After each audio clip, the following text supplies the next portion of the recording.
Sir వివేక హత్య కేసుకు సంబంధించి వైఎస్ సునీత గారు అయితే ఒక ప్రెస్ మీట్ పెట్టడం జరిగింది. ఆ ప్రెస్ మీట్ లో ఆమె మేజర్ గా హైలైట్ చేయాలనుకుంది భారతిరెడ్డి గారిని. అంటే వివేక హత్య కేసుకు అటు భారతిరెడ్డి గారికి సంబంధం ఉంది, వీళ్ళని కూడా విచారణ చేయాలి, అటు భారతిరెడ్డి గారిని కావచ్చు, లేకపోతే జగన్మోహన్ రెడ్డి గారిని కావచ్చు, వాళ్ళని కూడా విచారణ జరిపించాలని చెప్పేసి ఆమె డిమాండ్ చేయడం అయితే జరుగుతుంది.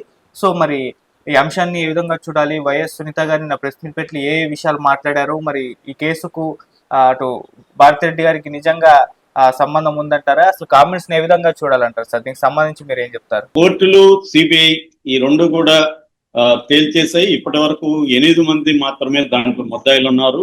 A1 ఎర్రగంగారెడ్డి, A2 Sunil Yadav, A3 Umashankar Reddy, A4 Dastagiri. ఆయన దస్తగిరి విషయంలో కన్ఫ్యూజన్ ఉంది, అతను నిందితుడా లేకపోతే సాక్ష్యనా అని కోర్టు ఇంకా తేల్చాలి. A5 దేవిరెడ్డి శివశంకర్ రెడ్డి, A6 గజ్జల ఉదయ్ భాస్కర్ రెడ్డి, తర్వాత A7 YS Bhaskar Reddy, A8 YS Avinash Reddy. 8 మంది మీద మాత్రమే ఉంది. అయితే సిబిఐ ఇంకా విచారణ చేయాలని ఈమె చాలా పిటిషన్లని హైకోర్టులో వేసింది సునీత. సో కానీ లేటెస్ట్ గా సిబిఐ ఏం చేసిందంటే ఓన్లీ ఇద్దరిని మాత్రమే పరిశీలించింది, కిరణ్ యాదవ్, అర్జున్ రెడ్డి. కిరణ్ యాదవ్ ఎవరంటే A2గా ఉన్న సునీల్ యాదవ్ వల్ల బ్రదరు. అర్జున్ రెడ్డి ఎవరంటే వివేకానంద రెడ్డికి వరుసకు మనోడు అవుతాడనమాట.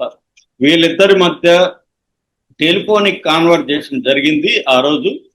దాదాపు వాళ్ళిద్దరూ ఆ రోజు మిడ్ నైట్ 20 సార్లు ఫోన్ లో మాట్లాడుకున్నారు. ఎందుకు అంత మాట్లాడుకోవాల్సి వచ్చింది అనేది మాత్రమే సిబిఐ పరిశీలించింది.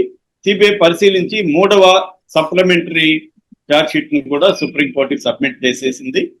సో ఇప్పుడు సిబిఐ సుప్రీంకోర్టులో ఏం చెప్పిందంటే ఇక దీంట్లో కొత్త వ్యక్తులను ఎవరిని చేర్చాల్సిన అవసరం లేదు, విచారించాల్సిన అవసరం లేదు, విచారణ కంప్లీట్ అయిపోయింది, ఇంకా ట్రయల్కి వెళ్ళొచ్చు అనేది సుప్రీంకోర్టు చెప్పేసింది.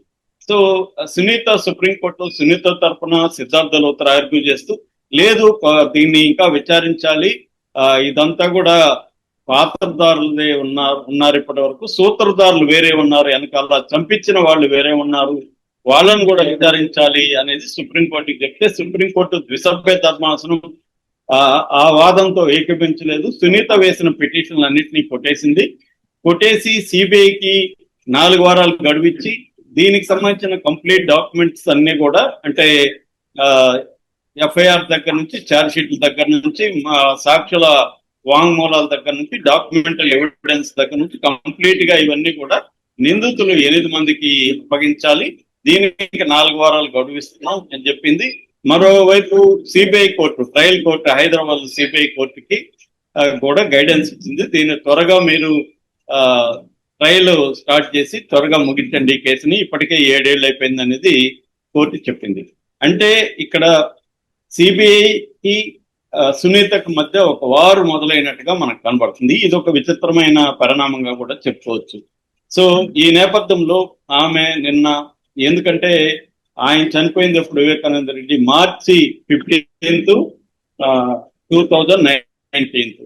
సో నిన్న ఆయన వర్ధంతి జరిగిందనమాట, 8వ వర్ధంతి. ఈ వర్ధంతి సందర్భంగా సునీత పులివెందుల్లో ప్రెస్ మీట్ పెట్టి డీటెయిల్ గా పవర్ పాయింట్ ప్రజెంటేషన్ చేసి ఆమె డీటెయిల్ గా ఎక్స్ప్లెయిన్ చేసింది ఆమె తన నెరేటివ్ ని. ఆమె ఏం చెప్పదలుచుకుందంటే సిబిఐ ఇంకొంతమంది వ్యక్తుల్ని విచారించట్లేదు, కావాలని విచారించట్లేదు, ఇక్కడ న్యాయం జరగట్లేదు, నాకు సిబిఐ త్వరగా ఈ కేసును ముగించాలనుకుంటాం తప్ప ఈ న్యాయం చేయాలని సిబిఐకి లేదు, సిబిఐ పరిశీలించట్లేదు.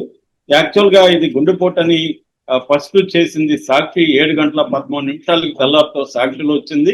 కానీ కడపలో ఉండే సాక్షి విలేకరి వేరే చెప్తున్నాడు.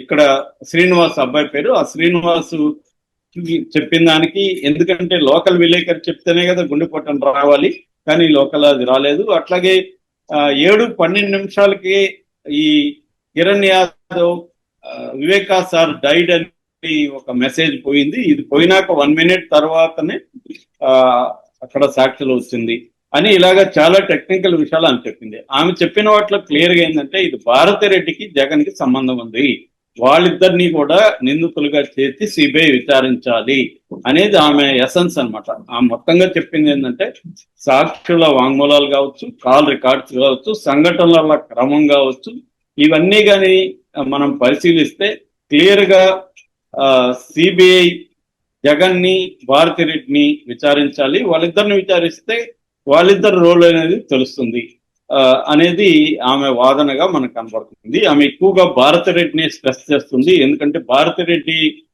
పిఏ ఫోన్లకే కాల్స్ వెళ్ళాయి. సో సాక్షి చైర్పర్సన్ కూడా భారతిరెడ్డే, కాబట్టి ఈ కేసులో ప్రధాన ముద్దాయిగా భారతిరెడ్డిని చేర్చాలి అనే డిమాండ్ సునీత చేస్తుంది. కాకపోతే ఆల్రెడీ సుప్రీంకోర్టు దీన్ని తేల్చేసింది కాబట్టి ఇంకా కోర్టులు సునీతారెడ్డికి మోసుకుపోయినట్టుగా మనకు అర్థమైపోతుంది. సిబిఐ కూడా సునీతారెడ్డి చేస్తున్న వాదనని పట్టించుకోవట్లేదు. అంటే దాదాపు 13 లక్షల రికార్డులను నేను పరిశీలించానని సునీతారెడ్డి చెప్తుంది. నిజానికి ఇది అసాధారణమైన రికార్డుగా మనం చెప్పుకోవచ్చు, ఎందుకంటే 13 లక్షల పేజీల రికార్డులను ఆమె పరిశీలించానని చెప్పడం మామూలు విషయం కాదు. అంటే మానవ మాత్రులకు సాధ్యమా 13 లక్షల పేజీల్ని పరిశీలించచ్చా అనేది అందరికి వస్తున్న అనుమానం. రెండోది, ఆమె రాత్రి 11 గంటల వరకు నేను చేశాను వరకు, మళ్ళీ 3 గంటలకు చేశాను, ఇవన్నీ చెప్పింది. ఏదేమైనా ఆమె చెప్పిన ఎసెన్స్ అయితే ఏంటంటే, నేను ఈ కేసును క్షుణ్ణంగా పరిశీలించాను, ఈ కేసులో అసలు ముద్దాయిలను వదిలిపెట్టి ఎవరైతే వీళ్ళంతా కూడా చేసిన వాళ్ళే కానీ చేయించిన వాళ్ళు ఎవరు, వాళ్ళు కదా ప్రధానం, వాళ్ళని వదిలిపెట్టి సిబిఐ చేస్తుంది, సిబిఐ న్యాయం చేయలేదు, అందుకని నేను న్యాయం చేయ వరకు పోరాడతాను, ప్రజలకి వివరిస్తానని చెప్తాను. ఇక్కడ ప్రాబ్లం ఏంటంటే, సునీత రెడ్డిలో చెప్తున్న వాటిలో మనకి ప్రాబ్లం ఒకటి, ఆంధ్రప్రదేశ్ లో ఎన్డీఏ ప్రభుత్వం ఉంది. సో ఈమె ఎన్డీఏ ప్రభుత్వం వైపే ఉంది. సో ఎన్డీఏ కూడా జగన్ భారతిరెడ్డిని కేసులో పెట్టడం వల్ల ఉపయోగం తప్ప నష్టమేమి లేదు. మరి ఎందుకు గతంలో కూడా చంద్రబాబు దగ్గర నుంచి అందరినీ ఆమె కలిసింది. మరి ఇక్కడ ఎన్డీఏ ప్రభుత్వం ఉంది, సెంట్రల్ లో కూడా చంద్రబాబు మీద ఆధారపడి మోడీ ప్రభుత్వం నడుస్తుంది. సో అలాంటప్పుడు సిబిఐ ఎవరి కంట్రోల్లో ఉంటది? సిబిఐ డైరెక్టర్ని ఎవరు నియమిస్తారు? మోడీని నియమిస్తాడు, ఎందుకంటే మోడీ ప్లస్ కేబినెట్ మంత్రులు వీళ్ళు కమిటీ నియమిస్తారు. ఫైనల్ గా అంటే కేబినెట్ మంత్రి, మోడీ, ఒక ప్రతిపక్ష నాయకుడు, ముగ్గురితో ఒక కమిటీ ఉంటది. ఈ కమిటీని సిబిఐ డైరెక్టర్ ని ఎన్నుకుంటది. అంటే ఫైనల్ గా ఇద్దరు మెజార్టీ ఎవరు? మంత్రి, ప్రధానమంత్రి. కాబట్టి ఫైనల్ గా అథారిటీ మోడీ ఎవరిని అనుకుంటే వాళ్ళే సిబిఐ డైరెక్టర్ గా ఉంటారు. అలాంటప్పుడు మోడీ చెప్తే వినరా వీళ్ళు? మోడీని ఎందుకు చంద్రబాబు ప్రెజర్ చేయట్లేదు?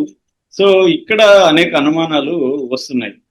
అంటే మోడీ జగన్ ని భారతిరెడ్డిని కాపాడాలనుకుంటున్నాడా, చంద్రబాబు చెప్తే కూడా వినట్లేదా అనేది ఇప్పుడు పెద్ద ప్రశ్నగా మారింది. మరోవైపు సుప్రీంకోర్టు కూడా మోడీ వైపు ఉండదు కదా, లేకపోతే జగన్ వైపు ఏమి సుప్రీంకోర్టు ఉండదు కదా. సో సుప్రీంకోర్టును కూడా జగన్ ఇన్ఫ్లుయెన్స్ చేయగలుగుతున్నాడా అనేది కూడా పెద్ద ప్రశ్న. సిబిఐ అంటే ఓకే, మోడీకి జగన్ ని కాపాడాల్సిన అవసరం మోడీకి కూడా ఉంది. జగన్ ని బతికించడం ద్వారా చంద్రబాబుని తన కంట్రోల్లో పెట్టుకోవచ్చు అని మోడీ ఏమన్నా ఆలోచించుకోవచ్చు. పైగా జగన్ గతంలో అనేక రాష్ట్రాలకి బీజేపీకి ఫండ్ ఇచ్చాడు ఎలక్షన్ టైంలో, కాబట్టి జగన్ ని సేవ్ చేయాలని సిబిఐ కానీ లేకపోతే మోడీ కానీ అనుకోవచ్చు అని మనం అనుకుందాం. కానీ మరి సుప్రీంకోర్టు కూడా సిబిఐ వాదంతోనే ఏకీభవించింది కదా.